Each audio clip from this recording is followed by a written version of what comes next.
Good evening and welcome to West End United Methodist Church. My name is Reverend Brandon Baxter, and I am one of the associate pastors here at West End United Methodist Church.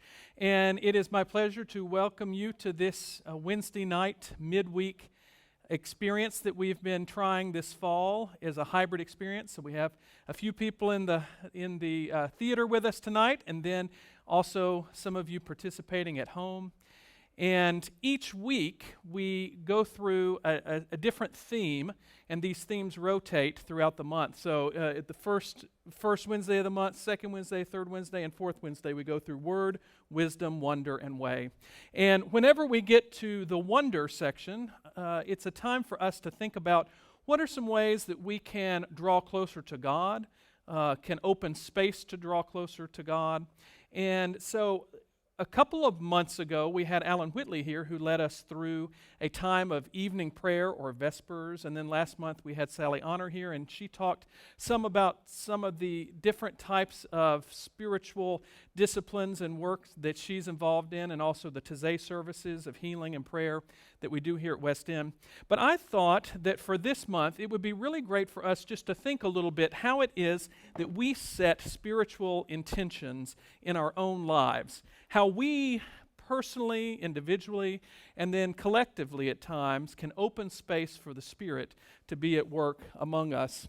And so that's a little bit what I want to talk about tonight, especially in this time where it's been a difficult season of life for everyone in one way or another across the course of the last 18 months or so.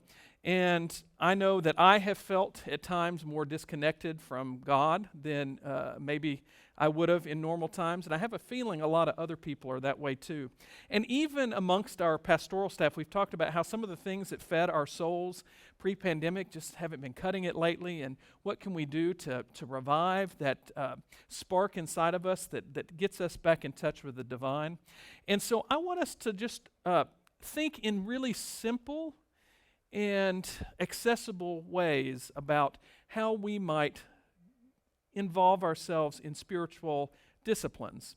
But I want to play a little bit with the word discipline. But first of all, before we get started, I want to invite you, if you're sitting at home, to grab a sheet of paper or something that you can write on, and maybe a pencil. And if you like art or you like colors and things like that, if you have something like I got a jar of markers here, if you want to doodle or draw, things like that, there are going to be some times that I invite you to reflect a little bit for a few minutes at a time.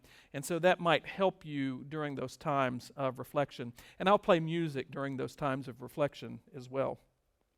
But as I think about the word spiritual discipline, the word discipline, of course we want to be disciples, we want to be followers of Jesus Christ and of God and welcome God into our lives. And it is good to be disciplined in a certain way. It's good to have a pattern of life that keeps us in touch with God, with our true selves, and with others in fruitful ways.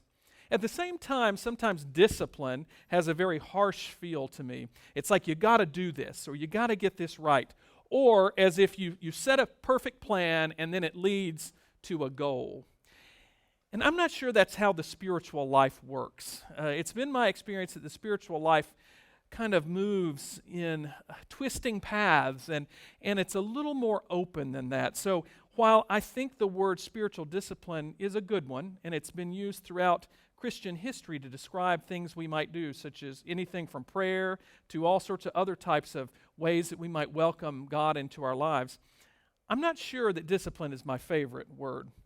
Now, sometimes people will say spiritual practice, and I like the word spiritual practice as well. I like it a little more than discipline in some ways because I think it invites us into thinking about we are actually practicing our faith. We're practicing allowing space for God in our lives. We are working on that. And so I find that to be a more helpful bit of language and framework. And yet, at the same time, still, when I think of practice, sometimes we think that if we practice at something, we get perfect at something. Or if we get perfect at it, then we'll get perfect results. And once again, that can send us down a tricky pathway, I think, when we're thinking about connecting ourselves to God and allowing ourselves to to be connected to God is a better way to say that, because God is already connected to us, already reaching out to us, but sometimes we have to create space to experience God. And so I don't like the idea of practicing to get that perfect. And sometimes spiritual practices that we've done for a long time or a season might not meet us in the same way anymore. And so we might need to shift or change or find new ways to encounter the divine. So I like to think first and foremost in terms of spiritual play or spiritual playfulness. And I think if we can think about welcoming God into our lives as an act of play, playing with the divine presence that welcomes us into communion, playing in the midst of other people that we might do life with, playing in the midst of our communities in ways that are fruitful and hopeful and helpful. And so I really like this notion of spiritual playfulness. And there's a book by a professor at Vanderbilt Divinity that I just absolutely love, and you might find it helpful in your own life. It's called A Playful Life, Slowing Down and Seeking Peace, and it's by Jaco Hamman. And he writes this wonderful book about what it is to have a playful spirituality, to accept both the good things about ourselves and the not so good things about ourselves, the good things about the world and the not so good things about the world, and to welcome God into all of that, and to take things seriously but to also hold them lightly at the same time. It's a tricky balance, and that's the tricky balance of the spiritual life. And I love one metaphor he uses in the book, and so I want to open us tonight with setting the stage with this metaphor. He says, the boundless nature of playfulness is beautifully portrayed in the difference between approaching our lives or our life journey as a tourist or as a traveler. And then he sets up these dichotomies where he says, this is kind of what life as a tourist might look like, and this is what life as a traveler might look like. And I want to go through these as quickly as I can. But he starts out by saying a tourist is often worried about being on time with a fixed schedule, right? Everything's got to be in order and in place. And sometimes that's good, but sometimes when we do that, we crowd out the playfulness that allows us to welcome God fully into our midst and welcome God into the midst of our communities and other people and places. And so he says that to be a traveler is more to experience the moment, to get lost in the moment at times, and to experience something like a sunset or a sunrise. That's a little more of kairos or God time. So that's one way of thinking about play and looking for God. Another thing he says is that tourists look at things, and they look at people, and they look at animals. Think about going to a zoo, and you look through the bars at an animal. But he says that a traveler communes with people and with animals, and I would say even things, the things of the world, that we pay attention to them and we let them communicate with us, and we listen to what they have to say to us and to teach us. He says that tourists prefer individuality often. They're into their own little thing or the thing that they have planned, and they want to be left alone. But that a traveler seeks the companion of others. What is it to seek out the companionship of others in our journeys? And I'm going to talk in a little bit about how that doesn't always mean other people physically. It might also be kindred spirits that we read or that do work of art that we are interested in or things like that. But who are our companions for this journey? He says a tourist is often worried about getting from point A to point B, whereas a traveler appreciates the journey. It's the getting there. It's the going places, the actual going and experiencing that journey that's important. And if you graft that metaphor onto our lives, isn't that so true that if we get worried about the harried movement from point A to point B, sometimes we miss out on the beautiful gifts that the journey itself has to offer us. And we know that by looking back sometimes on our lives, we realize that that's often been the case. That we look back and we're like, oh, the journey was as important or maybe more important than the destination. He says also tourists might be interested in taking risks or seeking like thrills and sensations. And travelers are more discerning, that they are careful about what it is that they are doing, who it is that they are around, what impact they have on the environment around them. And so it's not just about the individual, but it's about the communal as well. He says that from a tourist mindset, you might pay for a problem-free trip, that everything's going to be perfect and set up just the way you want it. But he says that travelers expect that there are going to be problems, but they can be solved, and there may be adversity along the way. And we know that's true about our lives. Our lives are not perfect. There's always going to be adversity alongside the goodness. And so how do we look for God in the midst of all of that? He says that tourists show disinterest. In other words, they're there to see and witness, but they may not want to be that involved themselves. So it's like, let's say I go to Paris for a day and I see the Eiffel Tower and I'm like, great, that's a cool looking thing. But I learn nothing about the culture or the city. He says a traveler grows in cultural awareness. You might think about this in our own city when I think about a tourist that comes for a day and puts on a cowboy hat and cowboy boots and they think they're a Nashvilleian, Well, that's not really what living in Nashville is all about. And so what is it in our life journey to be people that are interested in exploring the experiences around us, the experiences of others, to gain cultural awareness? That's important in our spiritual life. He says that tourists often expect hospitality and great lodging. They expect things to be good.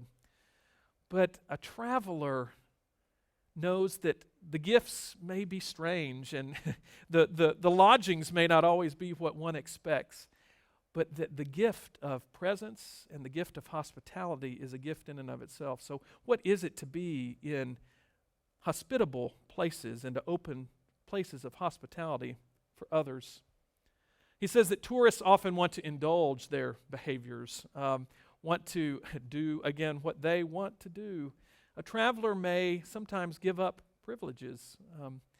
An example of that might be trying to learn the language that you would use in another country. What would it be to give up the privilege of only using my language, but to use another language? What a true traveler starts to give up a little bit too, starts to negotiate the world and give of themselves and also accept in return. Similarly, he says a tourist, you can think about tourism like exchanging money. It's all transactional. Our spiritual lives can't really be transactional. In our spiritual journeys, in our spiritual life, it's more about exchanging lives and experiences and presence. I think this is one of the things we've most missed during the pandemic in our life as a church.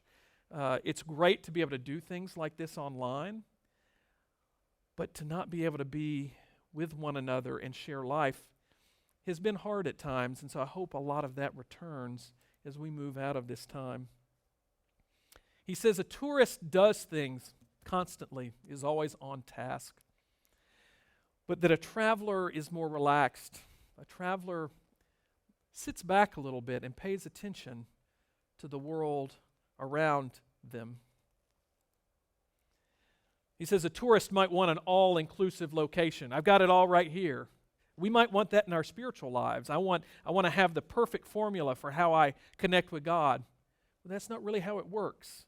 A traveler seeks the road less traveled and explores, tries to figure out what it is that's going on out there in the world. And I think it's similar in our spiritual lives. We have to explore, and we may find God in places that are very surprising to us. And he also says sometimes tourists might change their appearance.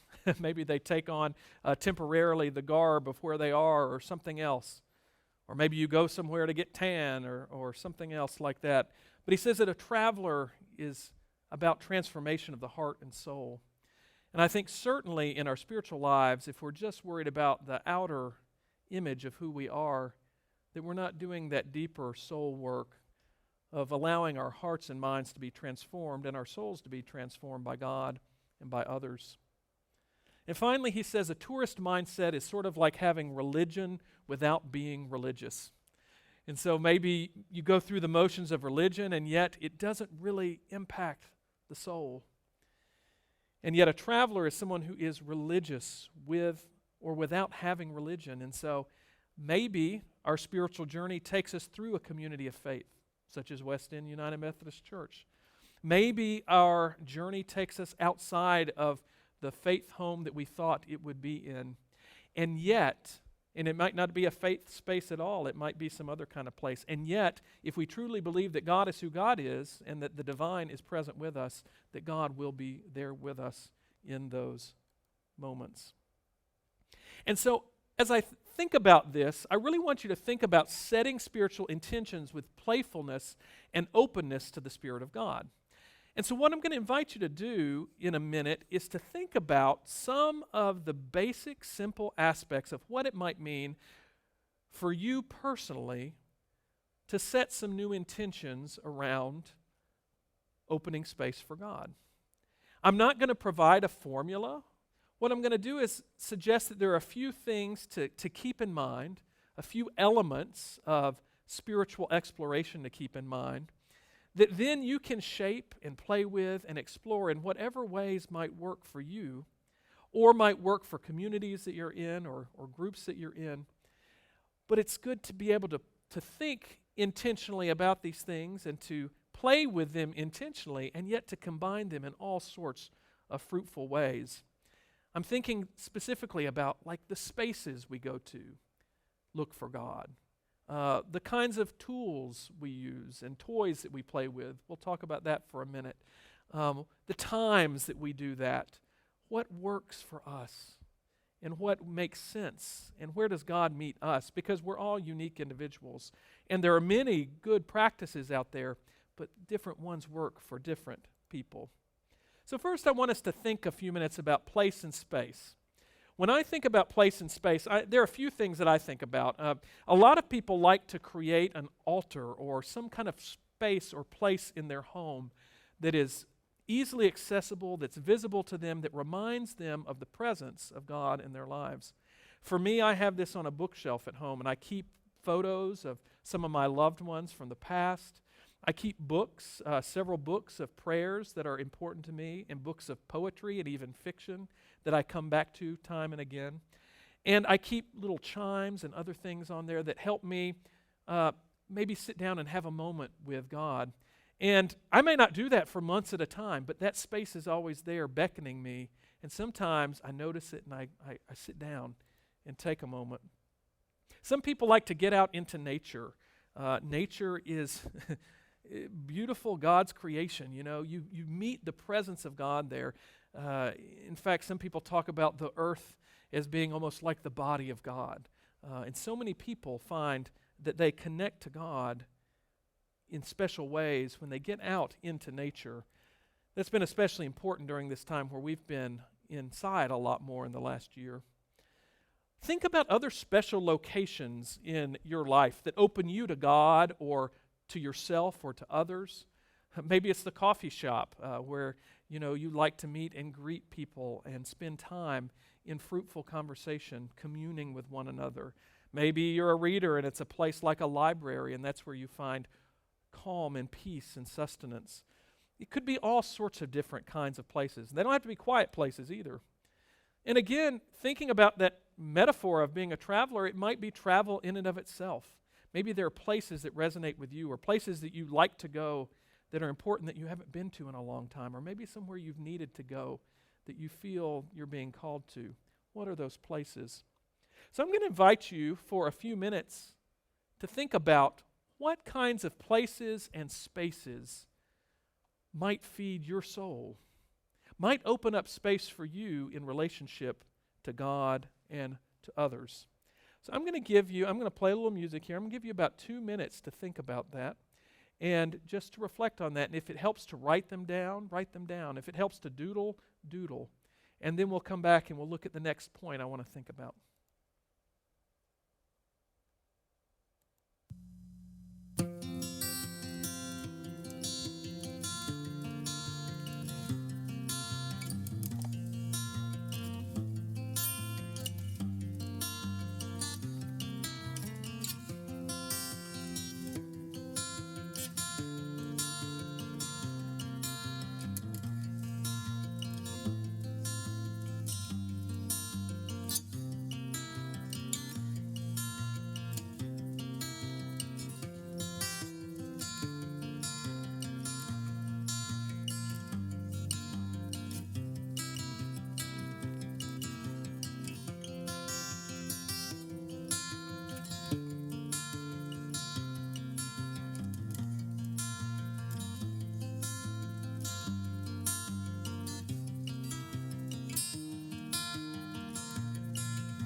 So now that you've thought about some of the places and spaces, I want you to think about some of the toys. I'm going to call them toys because I like thinking about play, but you might think of them as tools or spiritual tools that you might use in your time of play. There are a lot of different things people use. I'm just going to mention a few examples here. One, some people like words. They like to have books or poetry or scripture or prayers or liturgy. Sometimes when we don't know what to pray or we don't know what to say, the words of others help us do that. And so I think for many of us that can be one of the things we might reach for. Some of us, however, might like to write or might like to draw or paint or do something else with art. And so maybe it's writing utensils, paper, maybe it's canvas and paintbrushes.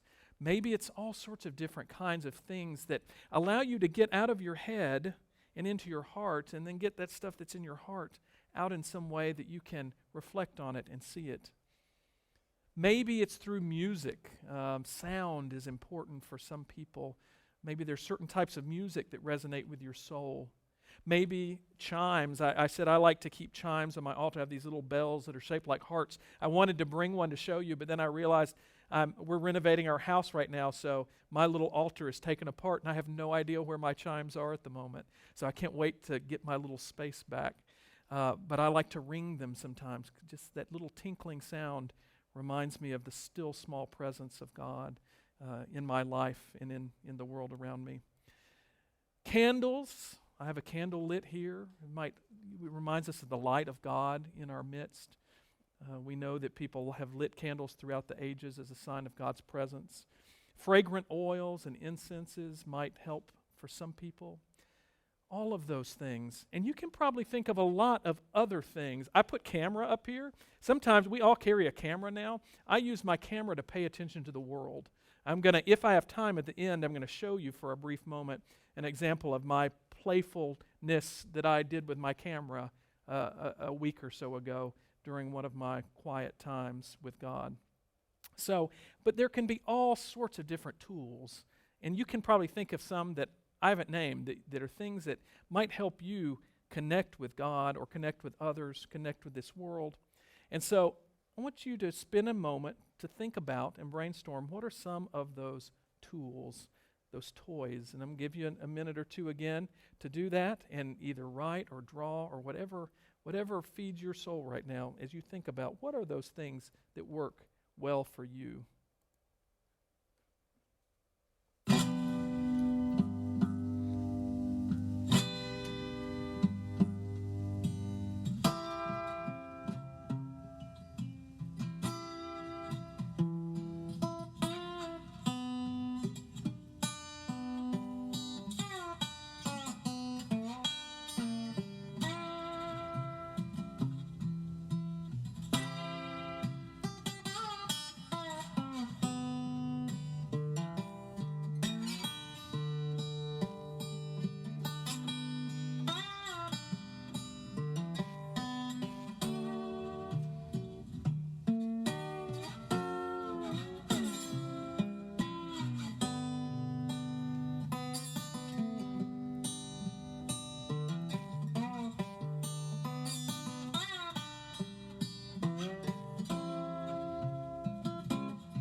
Next, I want us to think a little bit about our posture or our practices, what we do with our bodies.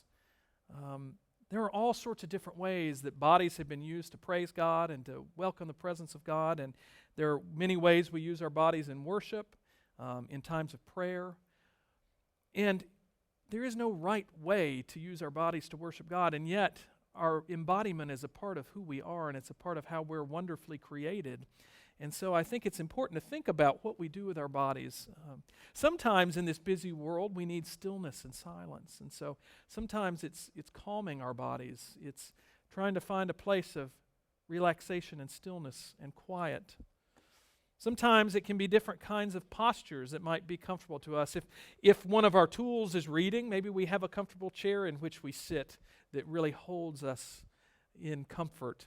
Maybe there are ways that we lie down or kneel when we pray, all sorts of different positions we might put our body in. Some of us may not like stillness or even quietness, and it might be better to get out and walk or to move in some way. Walking meditatively with intention, paying attention to the world around us and really thinking I'm looking out for where God's peeking out at me from the world today can be a powerful posture or practice. And then some people really need a lot of exercise and physical play that brings life and renewal. I think we all need that sometimes, and some of us need more of that than others. And so maybe for some of you, part of your spiritual practice is doing some of those things. Getting connected to a team that plays dodgeball, I don't know, all sorts of different things. So imagine for a minute, what are some of the postures and practices that might speak to you in your spiritual life?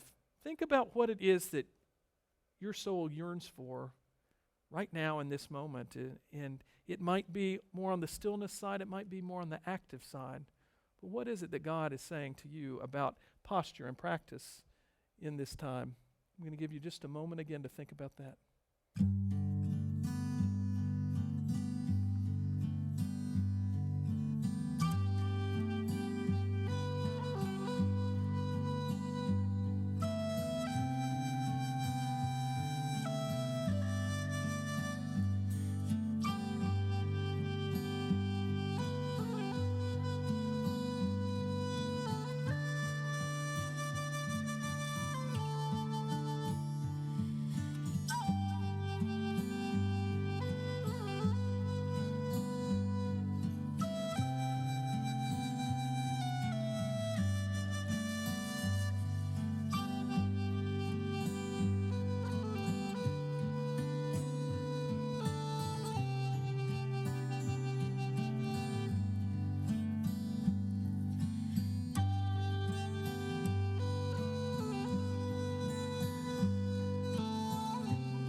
I'm going to move us on to times and seasons. So we have place, we have our toys or our tools, we have postures and practices that feed us, and then times and seasons.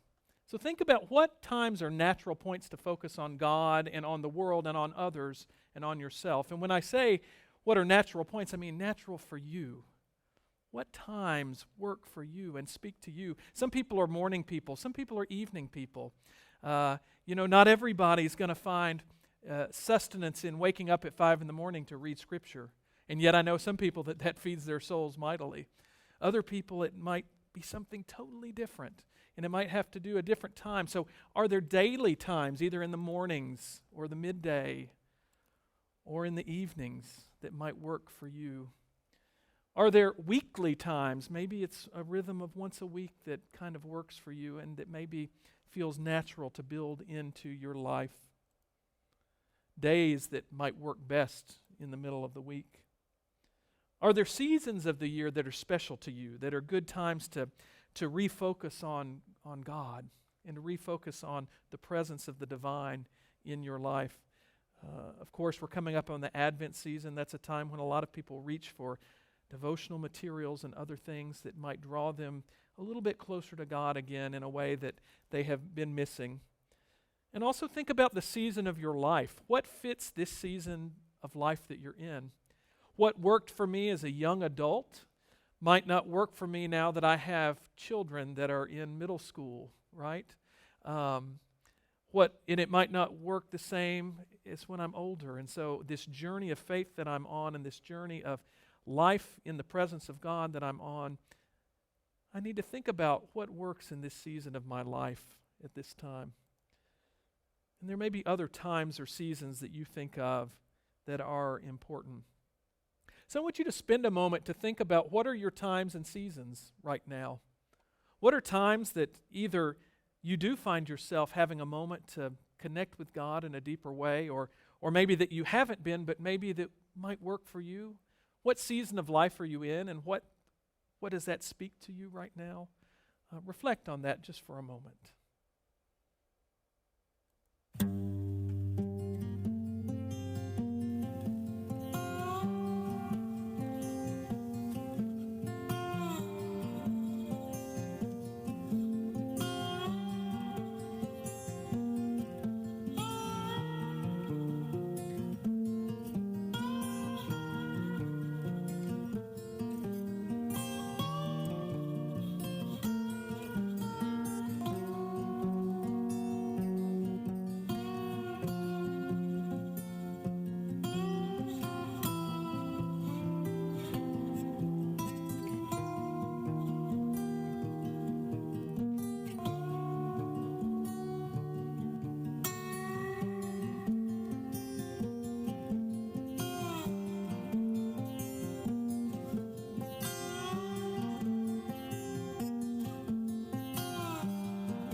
Finally, I want us to think about companions on our journey.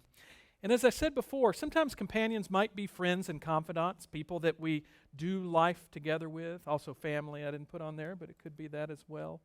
It might be pets, the animals in our lives that bring joy in presence of a different kind.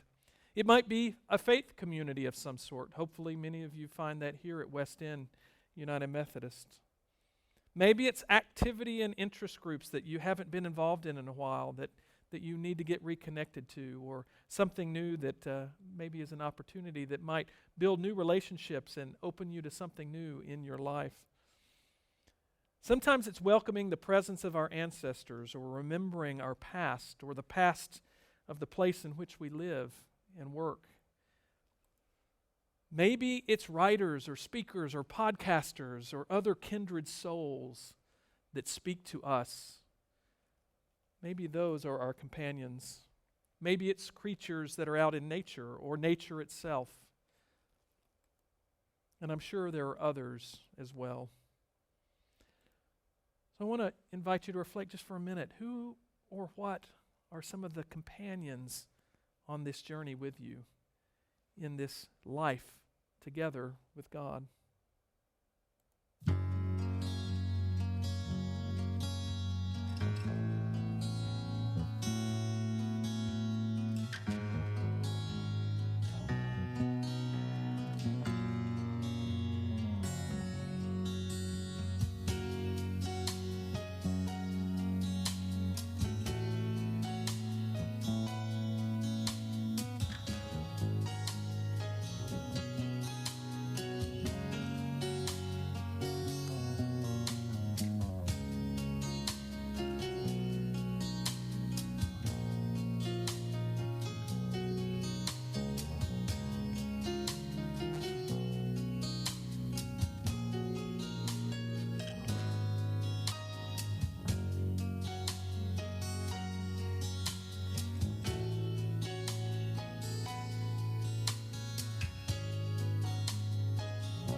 Now, of course, I've only given you a few moments tonight to think about this stuff, but I hope you'll take this and maybe spend some more time with it, thinking about place and space, thinking about toys and tools, thinking about postures and practices, thinking about seasons of the year, seasons of life, seasons of the week, thinking about the companions that journey with you.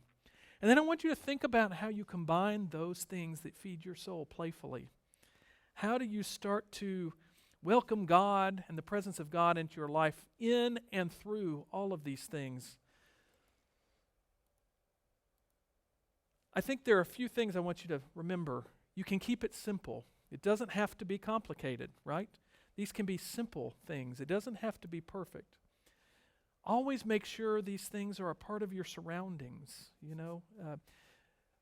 make these things accessible, like that altar space I have, that it beckons me to come and engage it, How do you make sure that you are building out your surroundings and paying attention to your surroundings in ways that allow you to always be engaged with God? And think about being synchronized, being in time with the moment in your life, with what works for you, and also with what God might be speaking into your life in this moment. And finally, always, always, always engage the senses. Seeing, touching, tasting, smelling, hearing. As we think about encountering life in its fullness, when we engage the senses in these ways, through practices and through play, and by welcoming God to be present in all of those things, we find new dimensions of life that we may not have realized were there, and we find new dimensions of God as well. So always engage the senses. Now I wanted to share really briefly one example of a spiritual play from my own experience. So I broke it down here as I think about these. I went on an autumn stroll last week, and I did that in the outdoors, and I strolled through the neighborhood I'm living in right now. It's not my neighborhood, but it's my parents' neighborhood, because we're staying there while our house is being renovated, like I said. And they have this beautiful wooded neighborhood. And so I walked through there, and some of my toys and tools that day were my headphones and music that I was listening to, and the camera on my phone. And I planned to walk and pay attention to what was going on in the world around me. It was a beautiful Friday afternoon. I had the day off. Ministers usually take Fridays or Thursdays off, and so I was off on Friday, and it was afternoon in the autumn time. And my companions that day ended up being my memories of some of the people that used to live around me in that neighborhood when I was growing up there, but also even people that lived in that area in the distant past. And then also some of my other companions were the yellowing plants and trees, the shadows and the sun. And as I walked, I took my camera, and my camera helped me pay attention to what was going on. And I snapped this picture of the road, and I thought about myself walking along and journeying through my life, that I'd lived in this space for so long, at different points in my life, and thinking about how God had been at work in my life. I took this beautiful picture of the yellowing fields in the background behind this old stone wall that is from the Civil War era, and I imagined the past and all the strife that had gone on in this place at one time probably, and then also all of the beautiful lives that had unfolded for generations before I ever grew up in this space. I saw the yellowing of the leaves, and I was reminded of the seasons and the ways that death leads to life again. It reminded me of the rhythms of life and the promise of the faith that I believe in God, that there is something beyond that waits for us and beckons us and promises to be there. I looked at the beautiful hills and was reminded of the immensity of God and the immensity of this creation, and that I am just one little piece of this giant world. I thought of the verse in Scripture where it says that a grain must fall in order for new life to take place, and I saw these weeds and stalks growing up here in the midst of everything dying off in the fall, and I thought about that. And then I saw the beautiful sun shining through on this day that was going to end much shorter, and that even though the darkness was creeping in, that the light of God was there in my midst. And so I had these companions for my journey. I had an openness to the world around me. And really, at least for the rest of that day and for a little bit of that week, my soul was more alive again. So I want to invite you to go and play. Figure out what it is that God is beckoning you to, what it is that will work for you. And I invite you to be playful in your spirituality. And I hope that you meet God in that play, because God has already met you exactly where you are and continues to want to be in relationship with you and with others and with this world. I invite you to go in peace this evening, and I want you to join us next week. We're going to have a guest, Allie Kaler, who is going to be here. She's a divinity student who's going to teach us a little bit about the art of activism. And that will be online only. We won't have that in person next week, but it will be online for you to watch. Have a great evening, and I look forward to seeing you soon.